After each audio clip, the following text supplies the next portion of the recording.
Do you believe in coincidences? Or do you believe there's some larger, possibly nefarious mechanism at work, making weird things happen the way they do? Either way, our civilization's history is full of strange coincidences that are truly bizarre and impossible to explain. Hi, I'm Mr. Mysterious, and today I'll be telling you about 5 of the most intriguing historical coincidences. Whether you believe in fate, or whether you're totally skeptical, take a look at these 5 bizarre events in history before you make up your mind.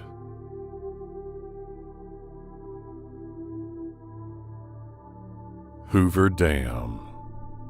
All the way back at the turn of the 20th century, engineers believed that the Black Canyon and nearby Boulder Canyon had some serious potential to support a dam that could produce hydroelectric power, and the Colorado River was the ideal water source.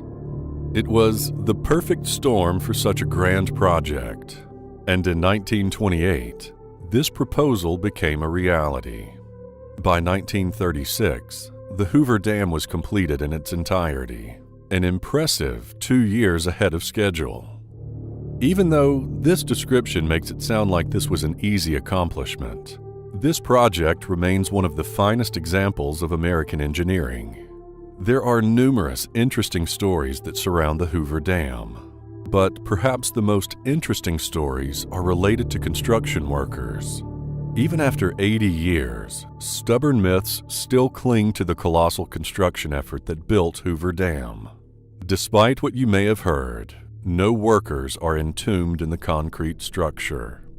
The official death toll from industrial accidents during construction of the Hoover Dam is 96, but historians agree that the actual figure almost certainly is higher.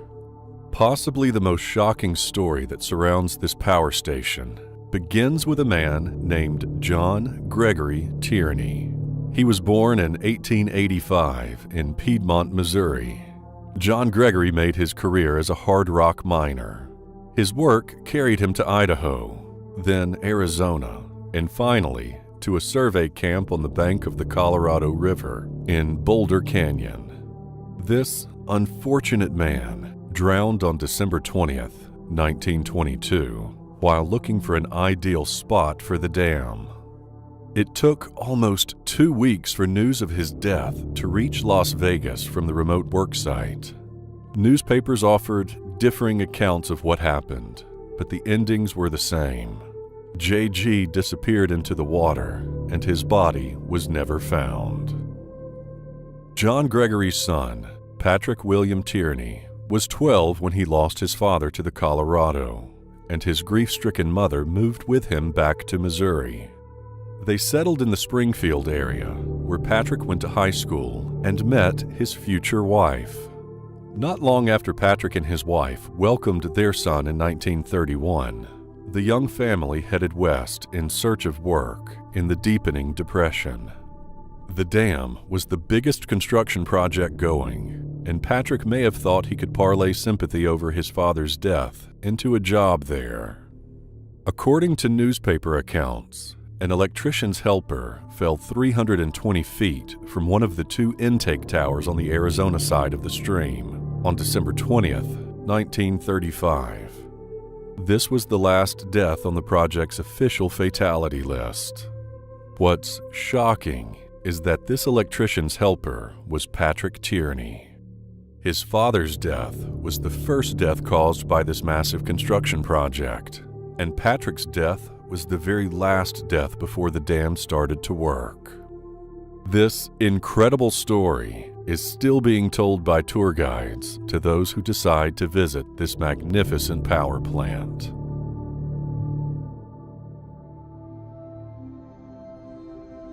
The Titanic. 14 years prior to Titanic's maiden voyage, in 1898, author Morgan Robertson wrote and published a novel called The Wreck of the Titan.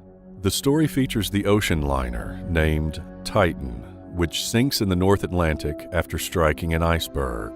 The Titan was described as the largest craft afloat and the greatest of the works of men. equal to that of a first-class hotel, and, of course, unsinkable. From today's perspective, it seems like Robertson somehow predicted the rise and fall of Titanic. However, this historical coincidence is much more mysterious and intriguing than you can imagine. Although the novel was written before the Olympic-class Titanic had even been designed, there are some remarkable similarities between the fictional and real-life counterparts. Both ships were British-owned steel vessels, both around 800 feet long, and sank after hitting an iceberg in the North Atlantic in April, around midnight.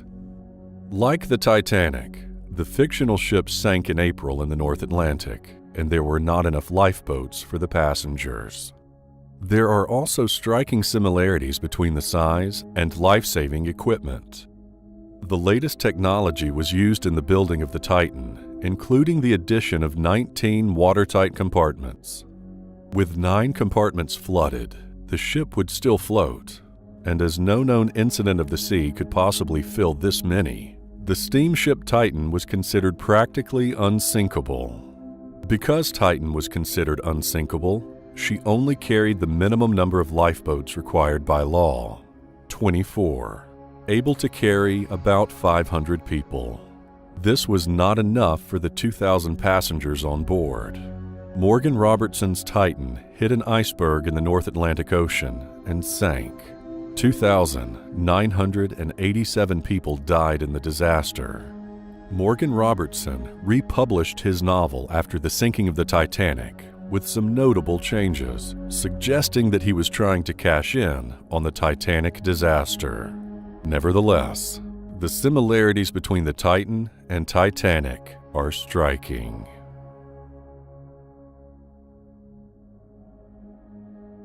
Violet Jessup. Occasionally, historical events are so anomalous that sometimes it seems impossible that they could be factual. Such is the case with Miss Violet Jessup, the 24-year-old stewardess who was working on Titanic's maiden voyage. Violet was born and raised in Argentina, and she was the oldest child of Irish immigrants. As a young child, she contracted tuberculosis and was given just a few months to live. Somehow, she managed to fight the disease and went on to live a long, healthy life. Upon moving to England, she became a stewardess on a ship. At first, she had a hard time finding a job. Employers believed that her youth and good looks would be a disadvantage to her. At that time, most women working as stewardesses were middle-aged. After being hired by the White Star Line, she began working on the line's Majestic, switching to the Olympic in 1910. It was just 1 year later when the trouble started. In 1911, the Olympic collided with the HMS Hawke, which, surprisingly enough, was a ship designed to sink other, older ships by ramming them.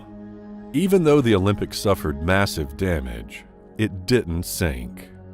Not long after, Violet accepted work on the famous Titanic. As you already know, the Titanic struck an iceberg and sunk, killing more than 1,500 people. The young stewardess escaped the disaster on Lifeboat 16. Once again, Violet lived to sail another day.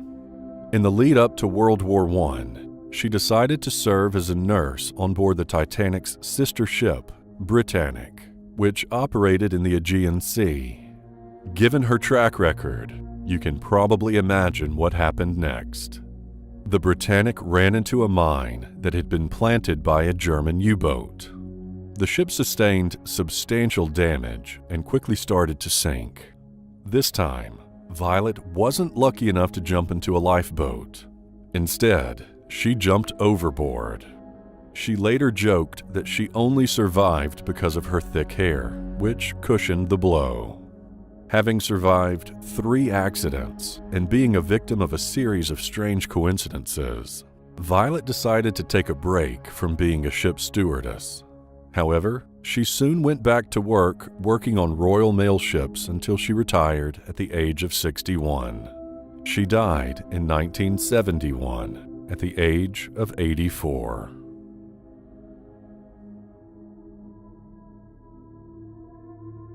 The Erdington Murders. Erdington is a quaint suburb of Birmingham, England, that dates back to the 9th century. The Old English community has undoubtedly seen its share of historical events that are still remembered by the locals. However, there is a dark chapter in the community's history that continues to haunt its residents. The unsolved murders of two young women with details too similar to ignore, right down to the date of their grisly deaths. The creepier part is that these two incidents happened 157 years apart. At 6:30 a.m. on May 27, 1817, a laborer named George Jackson came across a bundle of clothing, a hat, and shoes near a water-filled pit. He alerted locals, who found the body of Mary Ashford with bruising on her arms, presumably raped before her death. The prime suspect was a man named Abraham Ashford, who was romantically involved with Mary. However, Abraham claimed his innocence. Despite this, his trial began on August 8th, and public opinion was convinced of his guilt. Nevertheless, 3 witnesses were able to corroborate Abraham's alibi. This, in conjunction with a lack of concrete evidence, led the jury to deliver a not guilty verdict. The unsolved murder of Mary Ashford left a deep wound on the Erdington community. Exactly 157 years later, that wound would be reopened in a painfully similar case. On May 27, 1974, another 20-year-old woman was murdered and left in a ditch near Chester Road in Erdington, in the exact same spot where Mary Ashford was found. A young woman's body, which showed signs of rape and strangulation, was discovered a few days after death. This woman was identified as Barbara Forrest, and reports state that Barbara was with her boyfriend, Simon Belcher, on the evening of her death, dancing at several bars. Belcher said he walked her to the bus at 1 a.m., and that was the last time he saw her. A manhunt ensued, involving over 100 detectives, and once again, authorities zeroed in on a suspect, named Michael Ian Thornton. The suspect was put on trial. However, the man was found not guilty due to a lack of evidence. Both murders remain unsolved to this day. Some view the parallels between the cases as mere coincidence, while others see them as signs of something sinister. One thing is for certain: the people of Erdington continue to search for answers to these strangely similar cases.